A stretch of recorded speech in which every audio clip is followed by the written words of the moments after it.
Idul Adha menjadi momen berbagi dan menikmati daging kurban bersama keluarga. Namun, jika penanganan dan penyimpanan salah, daging bisa cepat rusak dan berisiko terkontaminasi bakteri. Lalu bagaimana ya cara menyimpan daging kurban yang benar? Pertama, jangan cuci daging kurban. Daging kurban sebaiknya tidak langsung dicuci sebelum disimpan. Banyak orang mengira mencuci daging membuatnya lebih bersih. Padahal, daging yang terkena air justru menjadi lebih lembab dan mudah ditumbuhkan bakteri. Air yang digunakan juga belum tentu steril, sehingga dapat menyebabkan kontaminasi.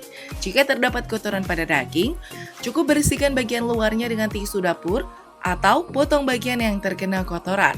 Pencucian baru dilakukan saat daging akan dimasak ya. Kedua, setelah menerima daging.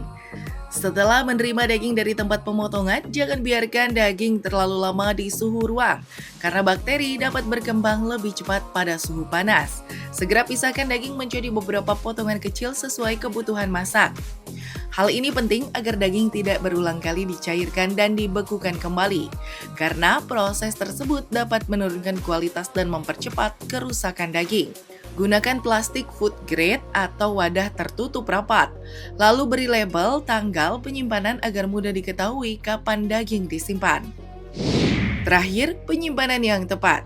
Perhatikan suhu penyimpanan daging jika daging akan dimasak dalam 1 sampai 2 hari. Simpan di chiller dengan suhu di bawah 5 derajat Celcius. Namun, jika ingin disimpan lebih lama, masukkan ke freezer dengan suhu minus 18 derajat Celcius. Pada suhu ini, pertumbuhan bakteri dapat diperlambat sehingga daging lebih awet dan tetap aman dikonsumsi. Yang tak kalah penting ialah pisahkan daging mentah dari makanan siap saji, agar tidak terjadi kontaminasi silang. Dan saat memasak, pastikan daging dimasak hingga benar-benar matang. Dengan penanganan yang tepat, daging kurban bukan hanya tetap segar dan lezat, tapi juga aman dan sehat untuk dikonsumsi seluruh keluarga. Yuk mulai lebih bijak menyimpan daging kurban demi menjaga kesehatan bersama ya.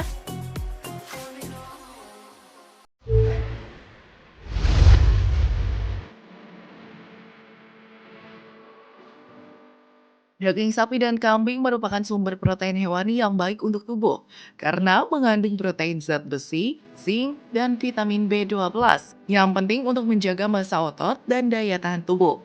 Namun tidak semua bagian daging memiliki kandungan lemak yang sama.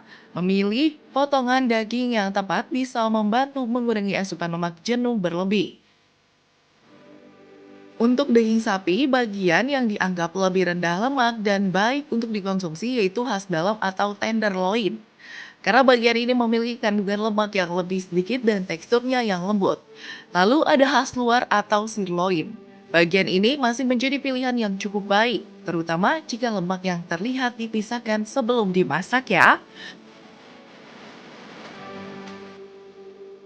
Bagian paha belakang atau raut juga sering direkomendasikan karena kandungan proteinnya tinggi dan lemaknya relatif lebih rendah. Sedangkan untuk daging kambing, bagian paha menjadi pilihan yang lebih baik untuk dikonsumsi karena umumnya memiliki lebih sedikit lemak dibandingkan bagian perut atau iga.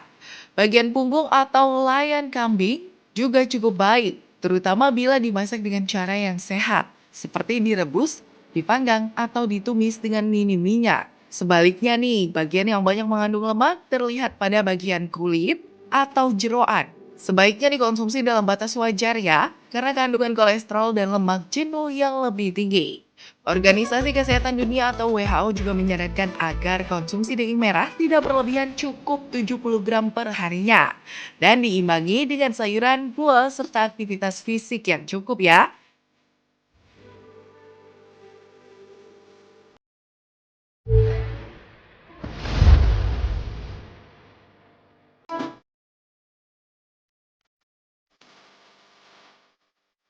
Setelah Idul Adha, banyak orang mengolah daging kurban menjadi berbagai hidangan favorit. Namun, jika tidak diolah dengan tepat, kandungan lemak dan kalorinya bisa meningkat. Padahal, daging tetap bisa menjadi menu yang sehat jika dimasak dengan cara yang benar. Berikut beberapa cara mengolah daging kurban agar lebih sehat dan tetap nikmat. Pertama, pilih bagian daging yang lebih rendah lemak.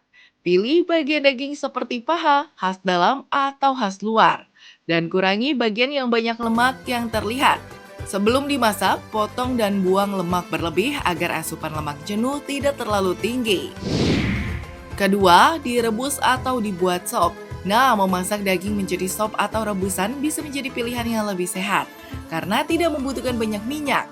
Agar lebih sehat, gunakan juga kuah yang bening dan perbanyak sayuran seperti wortel, kentang, tomat, atau brokoli. Setelah direbus, lapisan minyak atau lemak yang mengapung di permukaan kuah juga bisa diangkat agar lebih rendah lemak ya. Selanjutnya dipanggang, lebih baik daripada digoreng. Memanggang daging bisa membantu mengurangi penggunaan minyak berlebih. Namun hindari membakar daging hingga gosong ya, karena bagian yang hangus dapat memicu terbentuknya senyawa yang tidak baik bagi tubuh. Jika dikonsumsi terlalu sering, gunakan api sedang dan batasi penggunaan mentega atau margarin berlebih ya. Batasi santan dan garam berlebih. Olahan seperti gulai, rendang, atau tongseng memang lezat, tapi umumnya mengandung lemak dan garam yang cukup tinggi. Jika ingin lebih sehat, gunakan santan secukupnya atau bisa diganti dengan susu rendah lemak dalam beberapa olahan. Selain itu, kurangi juga penggunaan garam dan penyedap berlebih ya.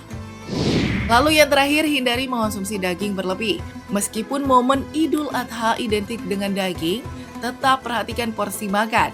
Konsumsi daging dalam jumlah wajar dan imbangi dengan sayur, buah, serta air putih yang cukup, terutama bagi orang dengan kolesterol tinggi, hipertensi, atau asam urat.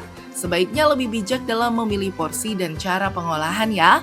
Jadi daging kurban tetap bisa dinikmati dengan lebih sehat. Kunci utamanya ada pada pemilihan bagian daging dan cara masak serta porsi makan yang seimbang.